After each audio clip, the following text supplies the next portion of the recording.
is my last full day in Hawaii. Wow, what a great 2 years it's been. Thank you for everyone who has helped make this 2 years just such a special chapter in our lives. I look forward to the next chapter in Florida, and I just can't wait to see what God has in store. He's doing amazing things. Welcome to How to Build a Tent, the podcast on how to make you successful. My name is Matt Williams. I'm so thankful for you guys. I'm so thankful that you are here. I appreciate all the feedback that we got about the comments of the incubator idea of helping Christians be successful in their businesses and their careers, just like what we're doing on this show. And I got a lot of great feedback. So thank you so much for that. Thank you for all those who have reached out. You can reach out to me if you would like and be one of those people at matt@howtobuildatent.com. You can email me. Find me on the social media sites, How to Build a Tent, especially mine's, where they are not censoring Christian conservative thought. At least not yet. We'll see how it goes. It's really exciting to see the strong following that's coming over there. Thank you, Marcus, for leading the way on that. We are part of the Fight, Laugh, Feast network over to fightlaughfeast.com. Become a member. Put in HtBT in the memo field, and you will receive a free 15-ounce coffee mug. And let me tell you, it's a great mug. You could fit your whole hand in it. And if you have big hands like I do, you know that that is a problem. Sometimes you have to go 3 fingers with a pinky out, and it just is not, really a very manly thing to carry around your coffee mug with your pinky out in the air. But this mug, you will not have that problem. You get it free when you subscribe. Go over to fightlaughfeast.com, put in HtBT in the memo field, and you will get one. I will send it out to you personally. Thank you for all of those listeners who have already done it. They're such a blessing. Thank you. It helps keep this show going. It helps keep the network growing. We got 2 great new shows coming out on the network. I don't know if you've checked those out yet. I can't say enough about how excited I am about all of these shows. All right, we got a lot of different things to talk about today. The first thing I want to talk about, though, is an email that I got from a lady named Maggie. And I've already asked her if I could share this story. And so she gave me some bullet points to talk about. And I think this is a great story because this exemplifies how Christians should be acting in their careers. And the reason we should strive for success, the reason why we should grow our businesses is because the more successful we become, the more prevalent, the more dominant we are in the market with our businesses. When we make the stands that Maggie did that we're going to talk about in a second, the more and more impactful we are going to be. And the more and more Christians that follow Maggie's example and take a principled stand like she did, the more of influence that we're going to have in the culture, the more that we are going to be proclaiming what is good, what is right, and what is wrong also, and contrasting that, and not letting people just get away with it by condoning it ourselves, but actually making a stand. Now, Maggie was working in the hospitality industry, and she loved it. She loved the place she was working at, and she was promoted, and one of the places that she got promoted to one of the luxury hotels. And 3 or 4 weeks into her job, the hotel that she was working at was hosting an abortion industry event. And she started to feel really convicted about it. It was hosting a bunch of abortion providers. It was giving a seminar. It was basically what companies do a lot is they will rent out a hotel and they will put on events, seminars, workshops, and all those things. So this was happening with abortion providers. So basically, she was forced to serve these abortion providers. And so what she did is she prayed a lot, she sought counsel, and she ended up talking with the HR, the people with their HR, when she realized that it was an event. She was trying to say that she just cannot support them. And basically, she ended up, to make a long story short, and not to anything to take away from you, Maggie, that she ended up resigning because she couldn't, when good conscience, work for anyone that was supporting abortion. Now, that is a really hard stand to do. Are you willing, are you ready, you listener, you in your car, you at work listening to this, are you ready to make a stand like Maggie did? Are you willing to talk to your company and say, what values you're supporting by hosting this company, as taking this company on as a customer is not right and it shouldn't be done? That's what Maggie did. And that is what God has called us to do as well, is to take a principled stand and not just to pass it under the rug, not just to look the other way, but to call evil evil. It's not just about purporting and endorsing good things, but we need to be able to call out what is wrong too. And what clear example of it is it wrong in our society right now with abortion? We have so much of that going on in our society. We have Disney, Netflix. I'm sure you've heard it on the other shows talking about how they're faking like they're going to pull out of Georgia. And I say faking, they're totally bluffing. We'll get into that in a second. It's kind of related topic of this abortion thing. But we need Christians like Maggie. We need more of you out there, that when your company is endorsing, if maybe you work for Netflix, maybe you work for Disneyland, it is time for you to take a stand. And you may lose your job. You may have to resign, just like Maggie did. But what is it worth to you to do the right thing? Like, is there anything that you would rather do than to do what is right? Like, you should be praying about that. Is there stuff that you are holding on to too tightly that you just can't let go because those are the things that you can't give up to do what is right?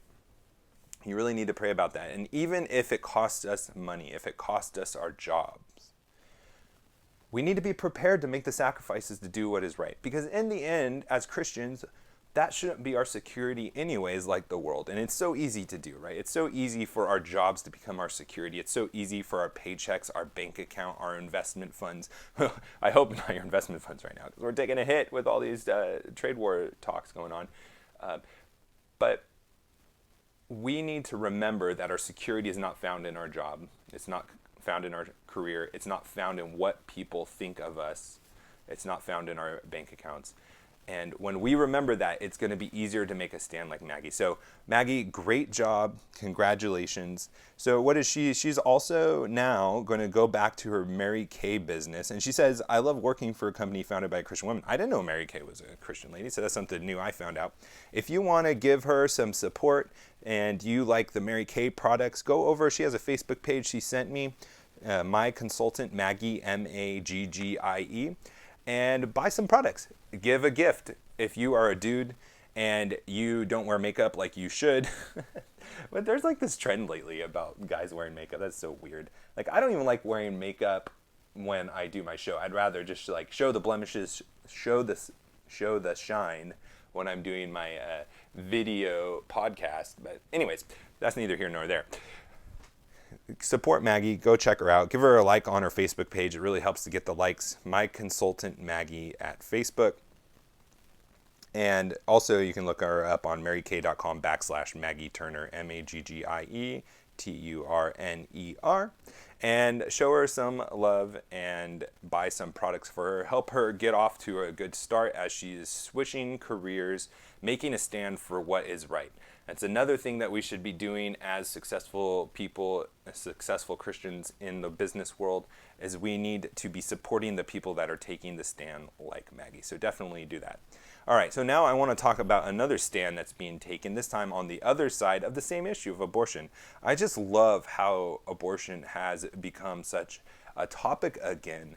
It seems like it's been a while. It kind of died down. It's like we almost were defeated, and really just wasn't part of the conversation. We kind of gave up on it. And it seems like there's this new spirit in the air, praise God, of fight. There's this new vigor that we have to do the right thing. And I'm so excited about that.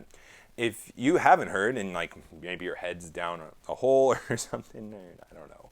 But if you have, maybe you've checked out of the news and you're just tired of the news, you don't care about the news. But Disney, Netflix, Warner Brothers, they are all the people that make movies are threatening to pull out of Georgia. And maybe you are not in the movie industry, maybe you don't know that much about what's going on there. And like, why does, like, they shoot movies in Georgia? Who knew? Well, it turns out Georgia gives them a lot of tax breaks. I believe it's like 20 to 30% depending on the area you're at. And over the last decade, it has become a production hub for the movie industry. All of the professionals that produce movies, create movies, they've built up an industry there. North Carolina used to be like that, but their subsidies went away. And so everyone's kind of flocked to Atlanta, Georgia, which I will be out there in a week or two. I'm really excited about that. And that also reminds me, the G3 conference is going to be there. Make sure that you get your tickets to go to the G3 conference. It's in January. And check out their website. I will be there. I'd love to meet you. I'd love to shake your hand and talk to you about what's going on in your life. So if you see me there, please say hi and get your tickets now. But anyways, again, I'm getting sidetracked again. I apologize for that. Atlanta has been a place where they have tax breaks, industry professionals, and have a bunch of studio space set up and really all ready to go. And this is why Disney, Netflix, Warner Brothers are bluffing. When they pull out of Georgia, where are they going to go? They're going to go to LA and pay 30% more for their movies because they have to pay those taxes and they're not getting that tax break. And you know California is not going to be giving anyone tax breaks. They're going off the deep end. They're raising taxes. They're putting in more regulations. They're making it harder to do business there.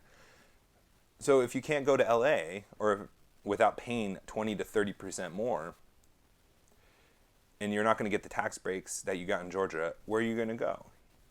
I don't think these people are serious about it. I think they're trying to give a kind of a little shout out to the people in the industry, because the industry is super liberal, right?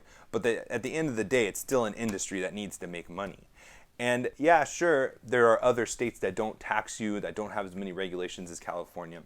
But it goes back to those geographical incentives, those differentiations of areas that these experts that are in the movie business, they don't just exist in every state. You're not going to find the same top talent to produce, to create movies that you do in Georgia, in like North Dakota, Montana, even like New Mexico, Texas, because the industry isn't there. So people that are experts in the industry don't live there, and they're not going to be able to find them. So what are these people going to do? How are they going to just pick up and leave? And the answer is they're not. They are not going to be able to afford to take the tax hit of the tax breaks, because that's already factored into their revenue, into their production. And they're not going to take and move every industry professional they need for just one movie product. It's not like you're moving for a position where after one project you're going to go to the next project and you're going to go to the next project and you're kind of there for the company. But these people work on individual products that don't last a long time. So they're not going to be as willing to move just for one project because they're not guaranteed to be on the next project as well. And it's going to be really difficult for this industry to create another hub unless for some reason another liberal state that's going to be super pro-abortion but also pro-tax cuts and pro-business, which, do you know any liberal, any Democrat right now that is pro-business and pro-abortion at the same time? I don't think so. I think that they're all going off the socialism deep end and they want to murder as many babies as they can because they want to save the environment, and it's basically like they're sacrificed to their nature god, Mother Earth. So Disney, Warner Brothers, call their bluff. I love it. Cancel your subscription while they're touting this. They're not going to go anywhere.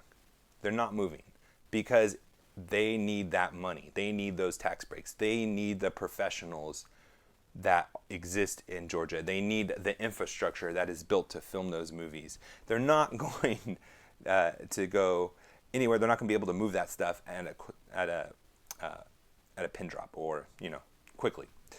And the other thing that I thought was interesting that I heard, I forgot where I heard it from, but people were asking, because it takes like planning, right? You can't just start shooting a movie, but it takes like 6 to 8 months, a year to start planning your production, your shooting.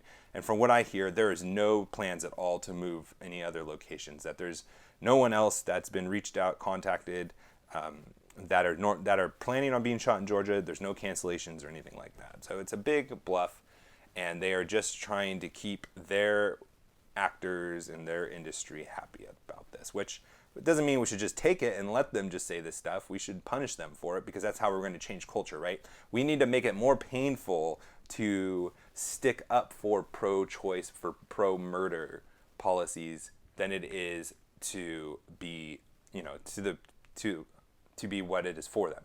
Because right now they're making a calculation that they're going to get a bigger benefit for being pro-choice, being pro-abortion, than it is to not be, or to be silent.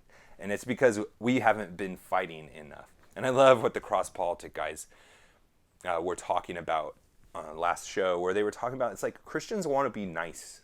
They don't want to fight. They don't want to cut off the head of Goliath. They want to kill Goliath. They want the sin to go away. They want the bad things to stop. But they're not willing to go that extra mile and cut off the head and really kill the issue. And we've seen it springing up in different ways. And I love that point so much. We need to be able to fight in our careers, in our businesses, just like Maggie.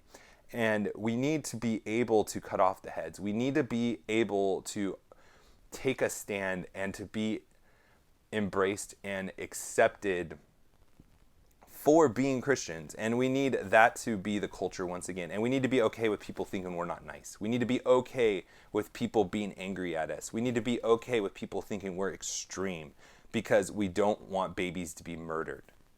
We need to be okay with that. And it's funny, it's like those are like things where if you just don't take time to really think about it, pray about it, it's like it hurts. It's like, oh man, they think I'm not nice. They don't want to talk to me anymore because of my radical position. But then you think about it, like they're really thinking I'm weird because I don't want children to be killed. And if you just start thinking through that fear of being ostracized, that fear of being disliked, that fear of being thought of as unkind, I welcome that when I'm standing up for something like this. I want to be known as the far-right loon who is saying, yeah, I am not going to go along with the crowd. I'm not going to go along with my industry. I'm not going to pay, and I'm not going to be a customer of companies that are going to stand up for the slaughter of children. I don't care what people think. I don't care if I am banished outside of the city. I don't care, because that's where Jesus was, and that's a good place to be. I want to be on the right side of history. I want to do what is right. I want to follow Jesus. I don't care if that costs me my career. I don't care if that costs me my reputation. I don't care if it costs me my job, my income, because I am called to something greater than anything that this earth can offer me. And when you start having that warrior mentality, when you're okay with fighting for what is right, when you are going to be okay with cutting off the head of Goliath and showing it around, you're going to be dangerous. You're going to be effective. And you are going to be starting to change culture. That's the great thing. When we can stand up for Christ, when we can stand up for what is right, when we can stand up for what God has called us to, it is very powerful, because God is going to start using us, and our God is very powerful. And it's so much more, like people talk about, like, what is one vote? My vote doesn't matter. This is so much bigger than just one vote. It is being radically used by the one who holds this whole creation in our hands. And so you can't say as a Christian, you can't say as a successful business person, like, what can I do? Because it's not about you, it's not your power, it's not your authority. It is, we have God, and he wants to use us for great things. So what can he do through me? And that far exceeds the one vote. What can one vote do? I hope this episode is encouraging. I hope this gives you courage to go out and fight, to stand up at work, to stand up in your businesses, to be wildly successful, to help influence culture for what is right. Now let's go out and be successful.